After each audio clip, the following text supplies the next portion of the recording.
मी doctor Rishikesh फाटे, zonal director American oncology institute. Maharashtra आणि छत्तीसगड या दोन्हीही स्टेटचा चार्ज माझ्याकडे आहे ॲडमिनिस्ट्रेटिव्हली. आणि आज आम्ही ब्रॅकीथेरपी मशीनचं एस्टॅब्लिशमेंट केलेलं आहे, त्या बाबतीमधली ही अनाऊन्समेंट आहे. आणि ब्रॅकीथेरपी बद्दल जे क्लिनिकल डिटेल्स आहेत ते डॉक्टर चांदनी आपल्याला ब्रीफली एक्सप्लेन करतील.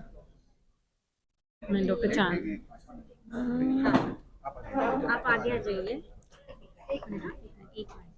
Doctor Chandni Hotwani senior radiation oncologist American oncology institute में।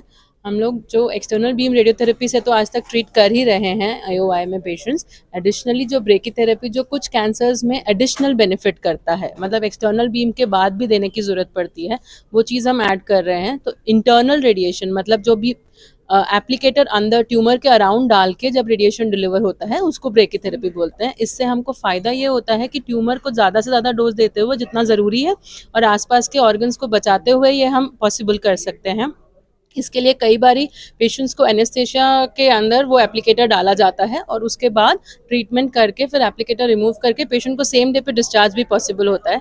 हाउएवर इसमें कैसा प्रोसीजर रहेगा ये डिपेंड करता है कि पेशेंट का कैंसर कौन सी जगह का है और किस तरह से अब तक ट्रीट हुआ है। सो कॉमनली हम लोग सर्वाइकल कैंसर मतलब बच्चेदानी के मुख का कैंसर, यूट्रस का कैंसर और वजाइना के कैंसर्स को ब्रेकीथेरेपी से ट्रीट करते हैं। इसके अलावा सिलेक्टिवली जब हमारा हाथ या पैर में सार्कोमा जो बोलते हैं वह कुछ लिप के कैंसर्स को ट्रीट करना चाहो तो वहाँ पे भी ब्रेकीथेरेपी का इस्तेमाल होता है। मैम, आज नांगल हॉस्पिटल में जो लॉन्च हुआ है ब्रेकीथेरेपी का, तो आप नागपुर की जनता से और जो भी इससे पीड़ित है कैंसर से, आप उनके लिए क्या बोलना चाहेंगे? मैं बस ये बोलना चाहूँगी कि अब तक ये चीज़ भले ही नागपुर में अवेलेबल थी बट कहीं पे या तो कॉस्ट के इश्यूज थे या तो कहीं पे अच्छी टेक्नोलॉजी का यूज़ नहीं हो रहा था।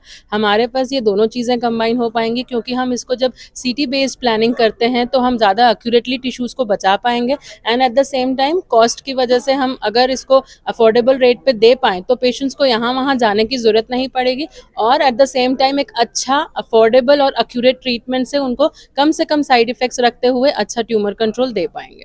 Thank you.